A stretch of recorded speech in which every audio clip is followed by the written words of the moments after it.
Hello friends, welcome back to my channel Shayna Goyal. So friends, इस session में हम psychological perspective in education जो आपका बीएड में या फिर बीएससी बीएड बीए बीएड में ये टॉपिक है प्रिंसिपल्स ऑफ डेवलपमेंट, इसको डिटेल में डिस्कस करने वाले हैं। और देखिए, ये एक लॉन्ग क्वेश्चन के फॉर्म में भी आ सकता है, बहुत इंपॉर्टेंट टॉपिक है ये, तो इसको ध्यान से समझिएगा। मैंने सभी पॉइंट्स में ये आपको समझाया है और एक्सप्लेनेशन आपको अपनी लैंग्वेज में वहाँ पर बेटर वे से आप लिख सकते हैं, ठीक है। सो वीडियो को कंप्लीट देखिएगा। So now let's begin with the session. Principles of development, हमने प्रीवियस वीडियो में डिस्कस किया था ग्रोथ एंड डेवलपमेंट के बारे में कि ग्रोथ क्या होता है और डेवलपमेंट क्या होता है। क्लियर? तो ग्रोथ बेसिकली थोड़ा सा हम रिव्यू करते हैं। ग्रोथ क्या होता है? डेवलपमेंट का ही पार्ट होता है। फिजिकल डेवलपमेंट को हम क्या बोलते हैं? ग्रोथ, जिसमें हम ऑब्जर्व करते हैं चीज़ों को, ठीक है। हमारी ग्रोथ होती है जो मेजरेबल होती है, यानी कि क्वांटिटेटिव होती है। क्लियर? तो आज हम डेवलपमेंट के जो प्रिंसिपल्स हैं बहुत इंपॉर्टेंट है, इनके एक एक पॉइंट में से क्वेश्चंस फ्रेम आउट होते हैं। वो क्वेश्चंस भी हम कुछ एमसीक्यूज इसमें साथ के साथ डिस्कस करेंगे ताकि हमें पता लग जाए कि किस प्रिंसिपल के अकॉर्डिंग क्या हमें एमसीक्यू आ सकता है पेपर में। Clear? So friends, video start करने से पहले अगर आप मेरे चैनल पर नए हैं तो इसे सब्सक्राइब कर लीजिए और साथ ही में क्लिक कर दे बेल आइकन पर to get notifications of my latest uploads. So देखिए, प्रिंसिपल्स ऑफ डेवलपमेंट, हमने क्या बात की थी? डेवलपमेंट क्या होती है? एक स्टैटिक चीज़ नहीं है, एक डायनामिक चीज़ है, ठीक है। तो फर्स्ट प्रिंसिपल क्या है? प्रिंसिपल ऑफ कॉन्टिन्यूटी और प्रिंसिपल ऑफ चेंज, यानी कि कॉन्टिन्यूटी प्रिंसिपल ऑफ, ये P stands for principle here everywhere, ठीक है। तो कॉन्टिन्यूटी मीन्स डेवलपमेंट जो है उसको हम क्या बोल सकते हैं? दैट इज फ्रॉम वॉर्म टू टॉम, यानी कि जन्म से लेकर मृत्यु तक हमारी जो डेवलपमेंट है वो होती रहती है। और देखिए, इसमें क्वेश्चन क्या आता है, बिल्कुल स्टार्टिंग में ही हम डिस्कस कर रहे हैं कि जो डेवलपमेंट है किसी भी बच्चे की, चाइल्ड डेवलपमेंट है, वो कहाँ से स्टार्ट होती है, कौन सी स्टेज से स्टार्ट होती है? तो वो हम बोलेंगे प्री नेटल स्टेज, जब गर्भावस्था होती है, ठीक है, जब प्रेगनेंसी का टाइम होता है तभी वहाँ पर बच्चे की डेवलपमेंट स्टार्ट हो जाती है। बच्चे के बॉडी पार्ट्स जो हैं वो उसी टाइम पीरियड में बनते हैं ना, उसी टाइम पीरियड के अंदर। कितना टाइम होता है प्री नेटल का? 9 months एंड 10 days, ये टाइम पीरियड होता है। इसी टाइम पीरियड के दौरान जो डेवलपमेंट है वो बच्चे की स्टार्ट हो जाती है। Clear is this? तो इसको हम चेंज क्यों कहते हैं? क्योंकि टाइम के साथ साथ देखिए हमारी जो हाइट है वो ग्रो होती है, ठीक है, हमारा वेट इंक्रीज होता है, और जो ये चेंज होती है ये एक सीक्वेंस में होती है, ठीक है। ऐसे नहीं कि आज हम सोए पड़े हैं, सुबह देखा तो हमारी हाइट सीधा 4 इंच बढ़ गई, ऐसे नहीं है। एक पैटर्न होता है, एक प्रॉपर सीक्वेंस होता है जिसमें बॉडी में या फिर हमारे इमोशनल कैरेक्टर्स में कुछ ना कुछ चेंजेस आती हैं। तो continuity and change, I hope this is clear. इसको हम कह सकते हैं कि या तो ये वॉर्म एंड टॉम है या फिर ये क्या है, एक लाइफ लॉन्ग प्रोसेस है। सारी जिंदगी बच्चा डेवलप करता है, चाहे वो फिजिकली, तो देखिए ग्रोथ होती है। फिजिकली क्या होता है कि एक टाइम पर आकर ग्रोथ रुक जाती है, जिसको हम कहते हैं मैच्योरिटी लेवल पर आकर। क्लियर? लेकिन जो अदर देन फिजिकल फैक्टर्स हैं, लाइक इमोशनल फैक्टर्स हैं, हमारे सोशल हैं, इंटेलेक्चुअल फैक्टर्स हैं, वो डेवलपमेंट बच्चों की लाइफ लॉन्ग होती रहती है throughout their life. Now second principle is principle of uniform pattern. Principle of uniform pattern, देखिए बच्चा जब जन्म लेता है, ठीक है, बर्थ के बाद जब भी किसी बच्चे को भूख लगती है तो वो क्या करता है? रोना शुरू कर देता है ना, रोना शुरू कर देता है। क्या अगर कोई बच्चा अमीर के घर में पैदा हुआ या गरीब के घर में पैदा हुआ है, क्या वो डिफरेंट रेट शो करते हैं? वो क्या बोलने लग जाता है सीधा? नहीं, ये एक यूनिफॉर्म पैटर्न है। चाहे कोई कितनी कोशिश कर ले, आज के टाइम में सपोज समझ लीजिए 2 साल का बच्चा है, ठीक है, 2 years का बच्चा है, तो आप उसको खिलाने की कोशिश करेंगे, चाहे वो किसी भी फैमिली से बिलोंग करता है, चाहे वो रिच फैमिली से है, पुअर फैमिली से है, तो उसको खिलाने के लिए उतनी एफर्ट्स करनी पड़ेंगी। बच्चे नटखट होते हैं ना, तो जिद्दी भी होते हैं आजकल के बच्चे, उनको खिलाना पिलाना एक चैलेंज है। तो ये एक यूनिफॉर्म पैटर्न है इर्रिस्पेक्टिव ऑफ एनीथिंग, ठीक है, कि वो अमीर है, गरीब है, ठीक है, any caste, creed, religion, whatever, वो सिमिलर अपने एक्शंस देगा, सिमिलर रिस्पॉन्स करेगा एज के अकॉर्डिंग। क्लियर? तो यूनिफॉर्म पैटर्न होता है कि पहले बच्चा रोना स्टार्ट करता है, फिर धीरे धीरे वो पॉइंट आउट करने लगता है कि मुझे ये चीज़ चाहिए, वो चीज़ चाहिए, फिंगर करके पॉइंट करने लगता है ना, तो धीरे धीरे वो अपनी मूवमेंट्स बॉडी की स्टार्ट करता है। तो डेवलपमेंट एक यूनिफॉर्म तरीके से होती है। Next third point is general to specific. General to specific क्या होता है? जनरल होता है कि हम किसी चीज का बड़ा पार्ट देखना, ओवरव्यू देखना, फिर स्पेसिफिक एक छोटी चीज की तरफ मूव ऑन करता। फॉर एग्जाम्पल ये एक है पर्सन, क्लियर, थोड़ी सी अच्छी खासी डायग्राम बना रही हूं मैं, जैसी बन पा रही है, जैसी बन पा रही है, क्लियर। तो ये एक पर्सन, छोटा बच्चा है समझ लीजिए। तो अब हम क्या देखेंगे कि जनरल टू स्पेसिफिक के स्पेसिफिक मूवमेंट्स जो हैं वो किस तरह से होंगी। सबसे पहले हम बोलेंगे कि जो बच्चा है वो कैसे मूवमेंट स्टार्ट करेगा। हमने किए थे ना फिजिकल में motor skills. First is gross, gross movements वो पहले करेगा, उसके बाद कौन सी स्किल्स आती हैं? Fine motor skills. Fine motor skills सबसे पहले बच्चा अपनी जो स्पाइनल कॉर्ड है ना, इस पर पकड़ करना सीखेगा। इस पर, जैसे आप छोटे बच्चे को गोदी में उठाते हैं तो उसकी गर्दन पीछे को हो जाती है ना, नेक बैक को बेंड हो जाती है, फॉरवर्ड को, उसका होल्ड ही नहीं होता, पकड़ ही नहीं होती। सबसे पहले वो अपनी लाइक स्पाइनल कॉर्ड पे, फिर उसकी जो बैकबोन होती है, फिर वो धीरे धीरे बैठना शुरू करता है। फिर क्या शुरू करता है? वो चलना शुरू करता है, चीज़ों को पकड़ पकड़ के, टेबल को पकड़ के चलने लग गया। तो ये सारी चीज़ें क्या है? Gross motor skills. बच्चा अभी बैलेंस करना सीख रहा है, चलना, दौड़ना, ठीक है, उछल कूद करना, ये है ग्रॉस मोटर स्किल्स। फिर जनरल है ये। स्पेसिफिक क्या हुई कि वो धीरे धीरे पहले अपने ये शोल्डर की मूवमेंट करनी स्टार्ट करता है, शोल्डर को मूव करना स्टार्ट करता है। फिर उसकी जो एल्बो है वो मूवमेंट स्टार्ट होती है। फिर फिंगर्स को, एक एक फिंगर की मूवमेंट, रिस्ट की मूवमेंट, वो धीरे धीरे इन चीज़ों को स्टार्ट करता है, ज़्यादा मूवमेंट्स करनी। तो gross and fine motor skills, इसी को हम कहते हैं जनरल टू स्पेसिफिक।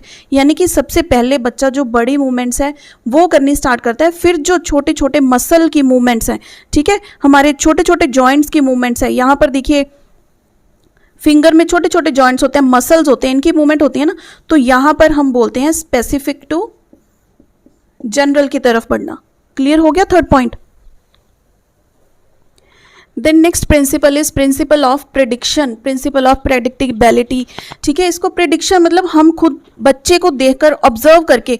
देखिए डेवलपमेंट प्रोसेस में सबसे बेसिक हम प्रेडिक्शन किस चीज़ को देखकर लगाते हैं? दैट इज, कौन सा मेथड है वो? That is observation. बच्चे को रेगुलर हम ऑब्जर्व करते हैं, क्या उसकी बॉडी में चेंजेस आती हैं, ठीक है, बॉडी स्ट्रक्चर में चेंजेस आती हैं, बिहेवियर में चेंजेस आती है, तो हम एक प्रेडिक्शन कर सकते हैं कि ये बच्चा, ठीक है, आगे जाकर साल बाद किस तरह का दिखेगा या फिर क्या बिहेवियर ये एग्जिबिट करने वाला है। ठीक है, इमोशनल ट्रेट्स क्या हो सकती हैं, किस तरह के मैनर्स होंगे। हम बोलते हैं ना कि ये बच्चा बहुत अच्छा है, वेल बिहेव्ड है, तो आगे भी ये वेल बिहेव्ड रहेगा। तो वो चीज़ें हम एक प्रेडिक्शन कर लेते हैं बच्चे की प्रेजेंट सिनेरियो को देखकर। आज के टाइम में बच्चे जो बिहेवियर एग्जिबिट करते हैं या फिर फिजिकली वो कैसे हैं, मेंटली वो कैसे हैं, उस चीज़ को देखकर हम प्रेडिक्शन करने लगते हैं कि ये बच्चा आगे जाकर ये करेगा, ये बच्चा आगे जाकर वो करेगा। ठीक है, इसको कहते हैं हम principle of prediction. Then is principle of individual differences, बहुत इंपॉर्टेंट है ये fifth point, that is principle of individual differences. सबसे पहले इंडिविजुअल डिफरेंसेस का मीनिंग क्या होता है?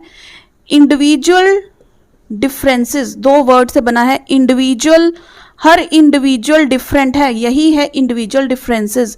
चाहे एक फैमिली में ही सिबलिंग्स हो, भाई बहन हो, ब्रदर हो या सिस्टर हो, उनमें भी नेचर में फ़र्क होता है, उनके इंटेलेक्चुअल डेवलपमेंट में डिफरेंस होता है। तो हर इंडिविजुअल क्या है? डिफरेंट है। उसकी फिजिक डिफरेंट हो सकती है, उसके मेंटल प्रोसेसेस, ठीक है, मेंटालिटी डिफरेंट हो सकती है, उसका लोगों में उठना बैठना, तौर तरीके, ये सारा कुछ डिफरेंट हो सकता है। तो इसको हम बोलते हैं इंडिविजुअल डिफरेंसेस। अब डेवलपमेंट के प्रोसेस में इंडिविजुअल डिफरेंस है वो किस तरह से काम करता है? हम कहते हैं ना कि जैसे सपोज एक ही फैमिली के दो बच्चे हैं, एक है फीमेल चाइल्ड और एक है मेल चाइल्ड। तो हम कहते हैं कि जो फीमेल चाइल्ड है, ये तो जब 11 मंथ्स की थी बेटी, है ना, उसने चलना स्टार्ट कर दिया। लेकिन जो बेटा है वो तो 1 साल से ऊपर हो गया, उसने चलना स्टार्ट ही नहीं किया। तो ये क्या होता है? इंडिविजुअल डिफरेंस होते हैं। कोई बच्चा चलना जल्दी स्टार्ट करता है, कोई लेट स्टार्ट करता है ना। तो हर बच्चे का अपना डेवलपमेंट स्पीड होती है, पेस होता है। ये किस पर डिपेंड करता है? हेरिडिटी पर भी डिपेंड करता है कि बच्चे में किसके ट्रेट्स गए हैं, मदर के ट्रेट्स ज़्यादा गए हैं, फादर के ट्रेट्स गए हैं, फिर देखा जाता है कि मदर ज़्यादा इंटेलिजेंट है या फादर ज़्यादा इंटेलिजेंट है, बच्चा किस पे गया है, हो सकता है उसके ट्रेट्स वो एग्जिबिट कर रहा हो, क्योंकि हेरिडिटी तो नेचुरली बच्चों में आती है ना। पेरेंट्स की जो भी फैक्टर्स होते हैं वो चीज़ हम नेक्स्ट वीडियो में डिस्कस करेंगे तो आपको ज़्यादा क्लियर हो जाएगा। तो ये क्या होता है कि हर एक बच्चे का अपना पेस होता है, अपनी स्पीड होती है, अपना पैटर्न होता है डेवलप होने का। तो इंडिविजुअल डिफरेंस को मानकर चलना ज़रूरी है। हम ये नहीं सोच सकते कि बच्चा अगर 1 साल का, 10 बच्चे हमने खड़े कर लिए लाइन में 1 साल के, तो वो सेम ही एक्शंस परफॉर्म करेंगे। एक हमें लगेगा कि जो अभी ढंग से खड़ा भी नहीं होने लगा, एक लगेगा कि वो तो दौड़ रहा है। तो सभी का डिफरेंट होता है, डिफरेंट स्पीड होती है। इंडिविजुअल डिफरेंस का प्रिंसिपल यही कहता है कि हर बच्चा डिफरेंट है, उसकी डेवलपमेंट की जो स्पीड होती है वो बिल्कुल डिफरेंट हो सकती है।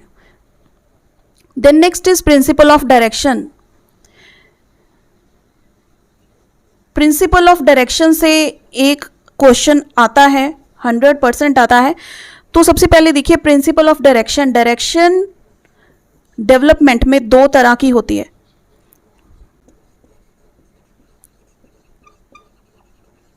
First is cephalocaudal.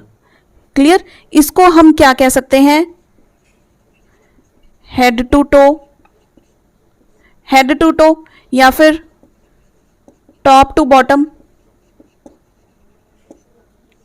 Clear? Head to toe या फिर टॉप टू बॉटम, यानी कि बच्चा डेवलप करना कैसे सीखेगा। सबसे पहले देखिए जो बच्चे की हेड बॉडी मूवमेंट्स हैं, या फिर एक सेकेंड फिर से हम जरा अच्छी सी डायग्राम ड्रॉ कर लें। कैसी हो गई पता ही नहीं लग रहा, चलो एनी हाउ, है ना। तो सिफेलोकॉर्डल में क्या होता है? हेड टू टो बच्चे की डेवलप कहाँ से स्टार्ट होती है? पहले बच्चे का, ये भी प्री नेटल स्टेज में स्टार्ट हो जाती है, गर्भावस्था में। सबसे पहले बच्चे का सर बनता है, फिर उसकी जो ये बॉडी स्ट्रक्चर है, ठीक है, स्पाइनल कॉर्ड, ये सारी चीज़ें, फिर लेग्स बनती हैं। उसके बाद देखिए ये तो हो गया सिफेलोकॉर्डल, यानी कि head to toe, top to bottom. अब जो बाजू हैं, ठीक है, आउटर साइड, इनर साइड, ये इसको हम सेकेंड टाइप, सेकेंड डायरेक्शन इसको बोलते हैं, दैट इज प्रॉक्सिमोडिस्टल। तो ये चीज आपको याद होनी चाहिए, प्रॉक्सिमोडिस्टल, यानी कि फ्रॉम, इसको हम कह देते हैं फ्रॉम हार्ट टू हैंड। ठीक है, यानी कि सबसे पहले अंदर फिर बाहर की तरफ जो है डेवलपमेंट बच्चे की स्टार्ट होती है। जैसे अगर हम इस डायग्राम में देखें, डायग्राम आई होप आप सभी को नजर आ रही है, मुझे चेक करने दो जरा। चलो देखो, सबसे पहले क्या है? फ्रॉम हार्ट टू हैंड, यानी कि सबसे पहले शोल्डर्स, ये चीजें बनती हैं, फिर बाजू बनती है, फिर फिंगर्स डेवलप होती हैं। सारी ये कहाँ पर होती है? प्री नेटल स्टेज में। बच्चे की जो ये फिजिकल डेवलपमेंट है, each and every body part, ये प्री नेटल स्टेज में डेवलप हो जाता है ना। तो इसकी 2 डायरेक्शंस होगी। देखिए सबसे पहले हेड बनता है, फिर नीचे की तरफ जाती है डायरेक्शन, फिर जब नेक के पास आई फिर शोल्डर्स, फिर आर्म्स, हैंड्स, फिंगर्स। क्लियर? तो इस तरह के इनको हम बोलते हैं in to out, inner direction to outwards, यानी कि हार्ट टू हैंड। और जो टॉप टू बॉटम वाली डायरेक्शन होती है उसको बोलते हैं हम सिफेलोकॉर्डल। इंडिविजुअल डिफरेंसेस क्या कहते हैं कि सभी, हर किसी बंदे को आप देख लीजिए, डिफरेंस उनमें डेफिनेटली होगा। कोई भी 2 persons ditto same nature wise या फिजिक वाइज आपको नहीं मिलेंगे, जिनकी नेचर भी सेम है, ठीक है, एवरीथिंग जिनका सेम है, वो चीज़ आपको नहीं मिलेगी। इंडिविजुअल डिफरेंस, कोई ना कोई डिफरेंस उनमें होता ही है। Clear? Now next 7th principle is principle of integration. हमने जब बीएड में भी पढ़ा था कि इंटीग्रेशन क्या होती है, किसी भी चीज़ को एक दूसरे से अलग नहीं कर सकते, एक चीज़ की डिपेंडेंसी दूसरे पर है। क्लियर? जैसे मैथ और साइंस को हम अलग नहीं कर सकते कि मैथ बिल्कुल डिफरेंट है, उसका साइंस से कुछ लेना देना नहीं है, या फिर साइंस बिल्कुल डिफरेंट है, उसका मैथ से कुछ लेना देना नहीं है। क्यों भाई? जो आप साइंस में इक्वेशंस को बैलेंस करते हैं तो वहाँ पे जो नंबर्स हैं वो कहाँ से लिए गए हैं? मैथ से। मैथ भी क्या है? एक साइंस है, साइंस, इसमें भी रिसर्च होती है ना। तो हर चीज़ एक दूसरे पर इंटरडिपेंडेंट है, यानी कि इंटीग्रेशन है। क्लियर? तो अब इंटीग्रेशन डेवलपमेंट में किस तरह से होती है? अगर हम बोले कि बच्चा किसी अच्छे एनवायरनमेंट में रहता है, बच्चे का जो एनवायरनमेंट है, सराउंडिंग है, वो अच्छा है, उसका देखिए फिजिक अच्छा होगा, उसकी ब्रिंगअप अच्छी हो सकती है, तो नेचुरली उसकी डेवलपमेंट पे, उसके कॉग्निटिव डेवलपमेंट पे भी उसका असर पड़ेगा। पड़ेगा कि नहीं पड़ेगा? समझ में आ रही है? इंटीग्रेशन में ऐसे नहीं है कि जो हम इसमें देखिए आपको ना इंटर रिलेशन के साथ कंफ्यूज नहीं होना है। इंटर रिलेशन में क्या होता है कि हम देखते हैं 4 जो हमने डोमेन्स की थी ना, कौन सी की थी, हम इन दोनों पॉइंट्स को पैरेलली समझेंगे। Physical domain of development, then social domain, then cognitive या इसको इंटेलेक्चुअल मेंटल माइंड वाला भी कह सकते हैं, and then is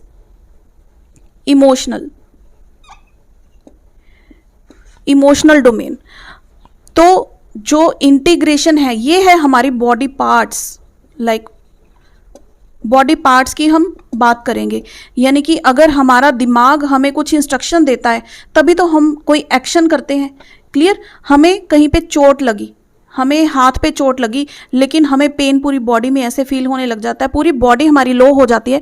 it means कोई भी बॉडी पार्ट हमारा बिल्कुल इंडिपेंडेंट नहीं है दूसरे बॉडी पार्ट से।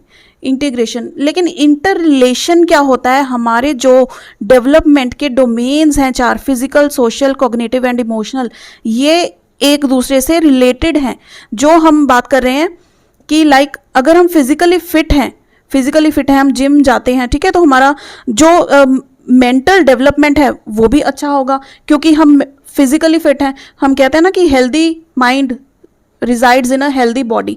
तो अगर बॉडी हेल्दी है तो हम मेंटली भी गुड हो सकते हैं। अगर हम बीमार पड़ गए हैं, है ना, हम बीमार हो गए हैं तो हम कैसे अपनी पढ़ाई करेंगे अच्छे से? हमारी जो सोशल सर्कल है वो भी मतलब इतना नहीं रहेगा। बीमार है तो बॉडी भी लो हो जाएगी। तो सारी चीज़ें एक दूसरे से इंटर रिलेटेड होती हैं। तो इंटीग्रेशन और इंटर रिलेशन में ये दोनों में डिफरेंस आई होप आप लोगों को पता लग गया होगा। Next is shape of development. ये भी बहुत इंपॉर्टेंट कंसेप्ट है डेवलपमेंट का। अब सबसे पहले तो देखिए जो शेप होती है डेवलपमेंट की वो कभी भी स्ट्रेट नहीं होती है। ऐसे नहीं है कि हम हमेशा डेवलप करते ही रहते हैं। नो, हमारी बॉडी को भी रेस्ट चाहिए डेवलप करने के लिए, चाहे वो दिमाग है, चाहे हमारी हम थक जाते हैं ना, तो रेस्ट चाहिए। डेवलपमेंट भी किस तरह से होती है इसको हम बोलते हैं, इसकी शेप क्या होती है? स्पाइरल। तो ये क्वेश्चन भी आपको आ सकता है कि डेवलपमेंट किस तरह की होती है। तो ये आपको काफ़ी सारे ऑप्शंस दिए होते हैं जिसमें से बस आपको याद कर लो, ऑप्शन देखने की ज़रूरत ही नहीं है क्योंकि आपको पता है स्पाइरल होती है। तो स्पाइरल पर ही टिक कर देना। Spiral like this. स्प्रिंग होता है ना आप लोगों के घर में, स्प्रिंग देखा है आपने? तो हम क्या कहते हैं कि एक टाइम पर बच्चे की डेवलपमेंट होती है स्पीडी, तो दूसरे टाइम पर वो चीज़ रेस्ट मोड पर चली जाती है। रेस्ट मीन्स जो उसने डेवलपमेंट की है उसी को वो एनहांस करता है, परमानेंट हो जाती है, उसमें और एडवांसेस होते हैं। फिर से वो नेक्स्ट अपने ट्रेड्स जो है कुछ और सीखता है और डेवलप करता है। जो यहाँ पर उसने स्पीड पकड़ी डेवलपमेंट की, है ना, तो वो फिर एक रेस्ट मोड में, हम कहते हैं कि ना जिंदगी में थोड़ा ठहराव आ गया, बच्चा बढ़ता नहीं लग रहा या फिर कोई डेवलपमेंट नहीं लग रही, तो वो फेजेस होते हैं लाइफ में, ठीक है, एज के अकॉर्डिंग। लाइक बिल्कुल हमारी जो टॉय एज होती है या प्री स्कूल एज होती है, फिर स्कूल एज होती है, तो हम कहते हैं बच्चा अब इसकी हाइट एकदम से ग्रो हो गई है ना, इसलिए ये पतला लगने लग गया। तो वो क्या है, वहाँ पर स्पीड का टाइम है, लेकिन उसके बाद ये टाइम कुछ टाइम के लिए रुक जाएगा क्योंकि बॉडी वो चीज़ एब्जॉर्ब करती है, उसमें एडवांसमेंट होती है। क्लियर? फिर नेक्स्ट वो थोड़ा सा बड़ा होता है, फिर जो है एडोलसेंस में जाता है, तब उसकी फिजिक में काफ़ी चेंजेस आती हैं। मैच्योरिटी लेवल में, मैच्योरिटी नहीं कह सकते हैं हम, जो बच्चे की लुक वाइज काफ़ी चेंजेस होते हैं। हम कहते हैं कि बच्चा बड़ा बड़ा लगने लग गया है ना, तो हमारे जो हार्मोनल चेंजेस होते हैं वो होते हैं। फिर एकदम से बच्चे में चेंजेस आती हैं during the time of puberty, है ना, तो वो क्या है, वहाँ पर स्पीड पकड़ी, फिर थोड़ा ठहराव आ जाता है, तो उसको हम क्या कहते हैं, रेस्ट मोड। तो बॉडी उस चीज़ को एब्जॉर्ब करती है या फिर उस चीज़ को अडेप्ट करती है, उसमें जो भी एडवांसमेंट होती है वो होती है, फिर स्पीड पकड़ता है, नेक्स्ट फेज में एंटर करता है। तो इसको हम स्पाइरल कहते हैं डेवलपमेंट को। कि शेप क्या होती है इसकी, ऐसे नहीं है कि डेवलप करते गए, ये स्पाइरल होती है। एक टाइम पे स्पीड होती है, दूसरे टाइम पे रेस्ट होती है। रेस्ट के टाइम पे क्या होता है, जो ट्रेड्स यहाँ पर बच्चे ने एक्वायर किए हैं, तो जो डेवलपमेंट यहाँ पर बच्चे ने ली है उसको वो बॉडी अडेप्ट करती है, उसको पक्का कर देती है एक तरह से, ठीक है, ताकि वो प्रिपेयर है नेक्स्ट फेज के लिए, नेक्स्ट स्पीड अप के लिए। समझ में आ गई ये चीज? Next point number 10 is principle of maturation and learning. अब देखिए जो मैच्योरेशन टर्म है, मैच्योरेशन, ये जनरली किसके साथ हम रिलेट करते हैं? इसको हम हेरिडिटी के साथ रिलेट करते हैं। हेरिडिटी या फिर जीन्स जो एक बच्चे को अपने ऊपर वाली पीढ़ी से मिले हैं, यानी कि अपने पेरेंट्स से मिले हैं, या फिर पेरेंट्स से नहीं मिले तो फिर ग्रैंड पेरेंट्स से मिले हो सकते हैं। पेरेंट्स में मदर और फादर दोनों आते हैं ना, तो नाना नानी से मिले हो सकते हैं, दादा दादी से मिले हो सकते हैं, एंसेस्टर से। इस तरह से जो फीचर्स बच्चा इनहेरिट करता है अपने ऊपर वाली पीढ़ियों से, उनको हम बोलते हैं हेरिडिटरी। इनमें ये चीज़ है, लाइक अगर कोई बच्चा अपने पेरेंट की तरह दिखता है तो वो क्या कहते हैं कि ये हेरिडिटी है, जीन्स ट्रांसफर हुए हैं, है ना। तभी बच्चा अपने बेटा अपने पापा के जैसे दिखता है या बेटी होती है अपने माँ के जैसी दिखती है, तो वो फीचर हेरिडिटरी होते हैं। तो मैच्योरेशन में हम क्या कह सकते हैं कि बच्चा कोई भी मूवमेंट है या कोई भी एक्टिविटी वो तभी कर पाएगा जब उसके अंदर वो चीज़ें, वो उतना मैच्योर हो जाएगा कि अब इस लेवल पर वो चीज़, ये चीज़ कर सकता है ना। हमारे अंदर हमारी मसल्स होती हैं, वेन्स होती हैं। अगर हम फिजिकली बोले तो बच्चा कितना वेट उठा सकता है, वो छोटे बच्चे को आप 10 किलो भार तो नहीं दे सकते ना कि उठा लो, नहीं उठा सकता क्योंकि वो इतना स्ट्रांग नहीं है।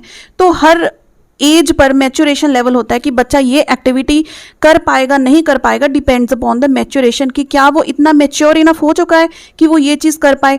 अब अगर आप छोटे बच्चों को ये थ्योरी समझाने लग जाओ, है ना, वाइगॉस्की की, जीन पियाजे की थ्योरी हम समझाएंगे, उनको समझ में आएगा? कुछ नहीं आएगा, क्योंकि वो मैच्योर इनफ नहीं है, उनकी अभी वो एज नहीं है, हम कह रहे थे इतने मैच्योर नहीं है कि वो चीज़ें वो समझ पाएँ।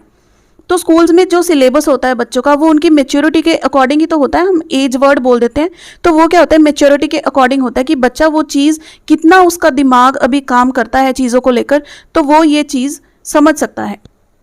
अब देखिए लर्निंग कैसे होगी, हम समझ लेते हैं कि बच्चे का जो माइंड है वो बिल्कुल सेट है, बहुत शार्प माइंड है ना, बच्चा बहुत इंटेलिजेंट है, शार्प माइंड का है। लेकिन आपने उसको कहाँ पे डाल दिया? एक ऐसे एनवायरनमेंट में जहाँ पर कोई एजुकेशन नहीं है, ठीक है, बहुत बैकवर्ड एरिया है, तो बच्चे की ये शार्प माइंड कहाँ पे जाएगी? तेल लेने जाएगी वो। तो वो वहाँ पर जब उसको एजुकेशन ही नहीं मिली तो वो एडवांसमेंट क्या करेगा, क्या डेवलपमेंट होगी उसकी? एनवायरनमेंट भी बहुत बड़ा रोल अपना प्ले करता है, सिर्फ हेरिडिटी नहीं है। लर्निंग कब होगी? जब हेरिडिटी और एनवायरनमेंट मिलकर बच्चे को दोनों चीज़ें प्रोवाइड करेंगे, तब होगी बच्चे की डेवलपमेंट प्रॉपर। क्लियर, समझ में आ गई ये चीज़? लर्निंग के लिए भी तो हमें एनवायरनमेंट चाहिए होता है, ऐसे तो नहीं है कि आपको डब्बा बंद कर दिया और वहाँ पर आप बैठकर सब कुछ सीखते रहेंगे। कुछ तो सोर्स चाहिए ना आपको, कुछ environment. Now the last one is heredity and environment. अब मल्टीप्लाई का प्रोसेस क्या होता है? अगर हम किसी चीज़ को ऐड करें, है ना, तो उसका आंसर क्या आएगा? फॉर एग्जाम्पल 2 + 5 हमने कर दिया, है ना, इसका आंसर आ गया 7। लेकिन अगर हम 2 × 5 करते हैं तो आंसर इसका क्या आएगा? ज़्यादा आएगा, यानी कि इम्पैक्ट ज़्यादा पड़ता है। जो चीज़ ज़्यादा भारी है या फिर जिस चीज़ को ज़्यादा प्रेफरेंस मिली है, जो डोमिनेटिंग है, हेरिडिटी डोमिनेटिंग है या एनवायरनमेंट डोमिनेटिंग है, जो फीचर ज़्यादा है उसका इफेक्ट ज़्यादा पड़ेगा, इसलिए वो चीज़ मल्टीप्लाई की जाती है। तो इसकी हम एक रियल लाइफ एग्जांपल लेके देखते हैं।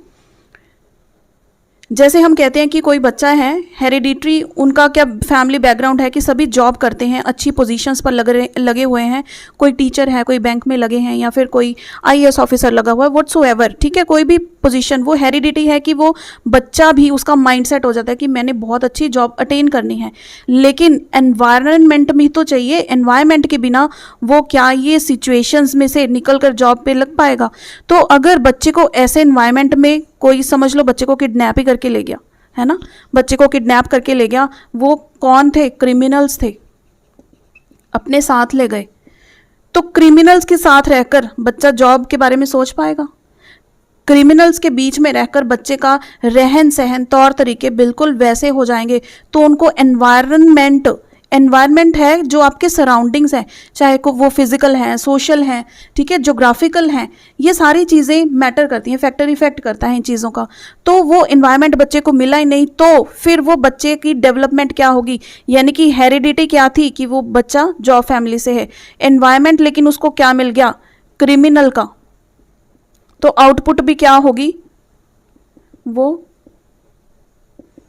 क्रिमिनल फैक्टर्स अपना लेगा, ठीक है, तो किस चीज़ का पलड़ा भारी हुआ, किस चीज़ का इम्पैक्ट ज़्यादा है, हम कहेंगे क्रिमिनल का, यानी कि एनवायरनमेंट का। तो उतनी ही स्पीड से वो क्या है, ये वाले ट्रेड्स अपने शो करेगा। तो सिर्फ हेरिडिटी नहीं, एनवायरनमेंट भी बहुत ज़रूरी है। ठीक है, सो फ्रेंड्स, यहाँ पर हमारा प्रिंसिपल्स ऑफ डेवलपमेंट का टॉपिक भी होता है कंप्लीट। ये सारे के सारे बहुत इंपॉर्टेंट है। 11 पॉइंट्स अगर आपको क्वेश्चन में आए, इसी तरह से आपने पॉइंट्स बनाने हैं और इसको एक्सप्लेन करके आना है। सो फ्रेंड्स, इसके प्रीवियस जो सेशंस हैं, चाहे वो ग्रोथ एंड डेवलपमेंट है, ठीक है, लर्निंग की थ्योरीज मैं अपलोड कर चुकी हूँ, तो साथ ही में थॉर्नडाइक है, ट्रायल एंड एरर थ्योरी है, वो सारी चीज़ें आप इसी वीडियो के डिस्क्रिप्शन में आपको उसका लिंक मिल जाएगा, वहाँ से आप चेक कर सकते हैं। और देखिए, चैनल की प्लेलिस्ट में आपको इसके प्रीवियस ईयर क्वेश्चन पेपर्स भी मिल जाएंगे, वो बहुत इंपॉर्टेंट क्वेश्चंस हैं। सो चलिए फ्रेंड्स, वीडियो हेल्पफुल रही हो तो इसे लाइक एंड शेयर ज़रूर कीजिएगा, and see you in the next session. Till then keep watching friends.